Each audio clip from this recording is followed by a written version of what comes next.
everything from animal parts to communications written in blood, to disturbing types of artwork or figures that have been modified or disfigured to kind of represent a sense of harm or threat. You name it, it's been sent to them.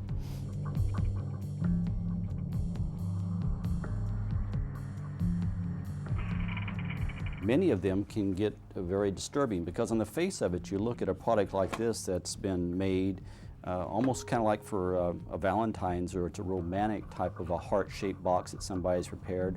Happy anniversary, very positive in its perspective.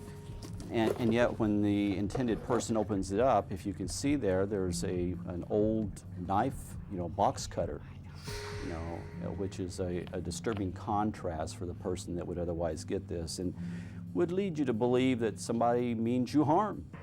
I kind of get a certain amount of humor in this individual because as you see this lay out, the title of it is Dead and Burned in Hell.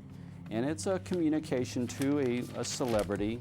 And as you can see, the uniqueness about it is, and their thoughts and the way their mind works, is they connect it all in a very, looks like something you make in elementary school or something. A significant majority of the victims of stalkers are women who are physically attractive. Being good-looking, having nice teeth, seeming easygoing, someone who wouldn't reject a man is going to get her lots of stalkers. If she's mean and nasty and not good-looking, she's going to get hate mail but not stalkers. In 2002, a Los Angeles judge imposed a 3-year restraining order on 30-year-old John Michael Hughes. He broke into a house he mistakenly thought belonged to actress Meg Ryan. Hughes claimed that the star was his wife. Meg Ryan didn't appear in court, but submitted a written statement in which she said she has never met Mr. Hughes and was fearful for her safety. Hughes's response was typical. Your Honor, I personally believe through contacts of mine in Florida that are affiliated with the FBI that she has been coerced into giving that statement. This issue goes deep into the CIA, it goes into NSA, it goes into the White House, and it goes into the FBI. For the next 3 years, John Michael Hughes was banned from going within 150 yards of the star, her family, and her residence.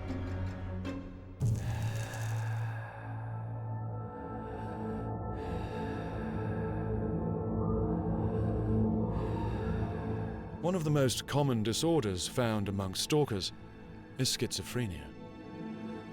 People who have schizophrenia will think in very odd and eccentric ways, and they also will have false perceptions of the world, what we refer to as hallucinations.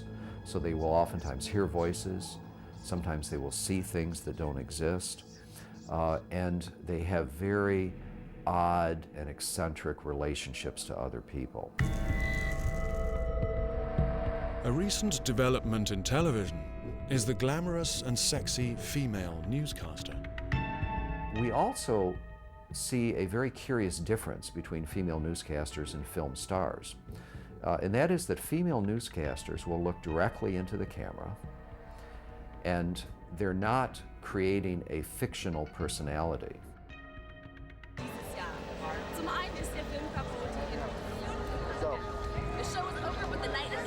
The stalker's obsession grows over time, inside their own living room. So for instance, he may be infatuated and in love with a female newscaster and believe that she loves him.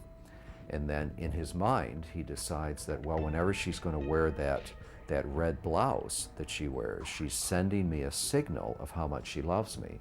So every night he sits very carefully and obsessively in front of his TV set, watching for the night when she's going to wear that red blouse.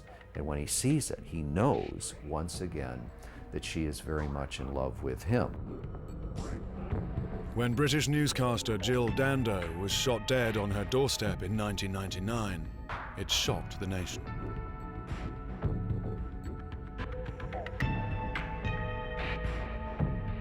Barry George an unemployed man obsessed with guns and celebrity, was sentenced to life for her murder.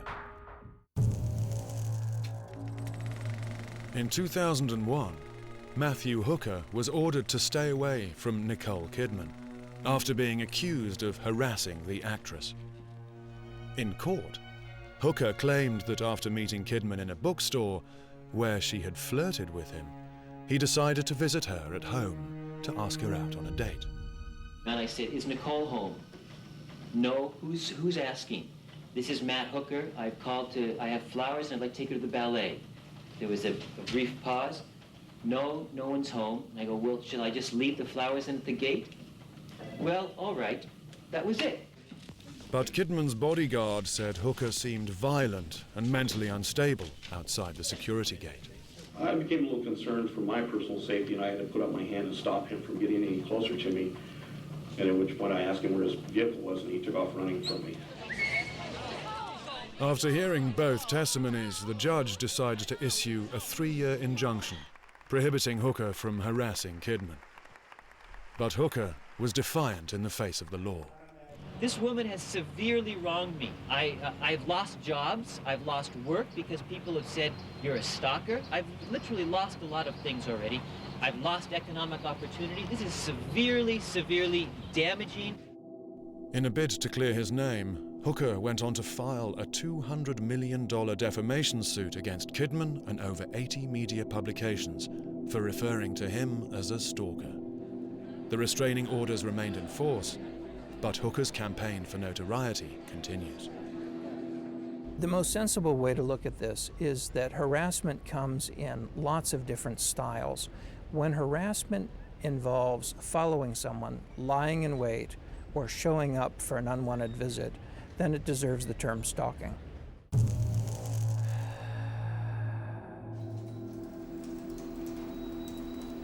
Dr. James Revis runs a rehabilitation program for stalkers in San Diego. The pursuit behavior, it seems, is a way of ridding oneself of intolerable emotions. And what I try to do through the treatment process is give them the ability to tolerate them without hurting someone else. So what I try to do is I try to get him to talk about the things that he's very, very ashamed of and give him the experience of talking about it in the absence of feeling humiliated or judged. Some disorders can be controlled with medication. Schizophrenia is a quite treatable major mental disorder. In fact, with the new generation of antipsychotic drugs, we see the majority of people with schizophrenia responding to those medications. Stalking is not confined to just the celebrity world. 1 in 8 women will be stalked at some time in her life over the course of her lifetime, and I believe 1 in 14 men will have the experience of being stalked as well. It's a very, very low rate of homicide. It's about 1/4% among a stalking population. So they are very likely to harass and threaten and make one's life annoying and perhaps miserable, but they are very unlikely to eventuate in murder. Although stalkers are usually men tracking women, occasionally a star can find themselves pursued by a member of the same sex. In 2004, Catherine Zeta-Jones found herself in court, face to face with Dawnette Knight, a woman who pleaded no contest to charges that she had stalked the actress. Knight had sent 19 letters to Zeta-Jones, in which it was suggested she would be chopped to pieces, like the actress Sharon Tate, who was murdered by the Manson family. Knight's lawyer, Richard Herman. My client was infatuated with Michael Douglas. She read the tabloids. The tabloids said that Zeta-Jones was having an affair with George Clooney. That upset her, and she sent letters telling her to stop. Instead of stalking the star she was infatuated with, Knight's tactic was to threaten his wife. What happened was just a foolish escalation, a lot of things that nobody ever meant. I have a client with no history of mental illness. I have a client who's a college student. I have a client who didn't harm anyone ever in her life, only did good.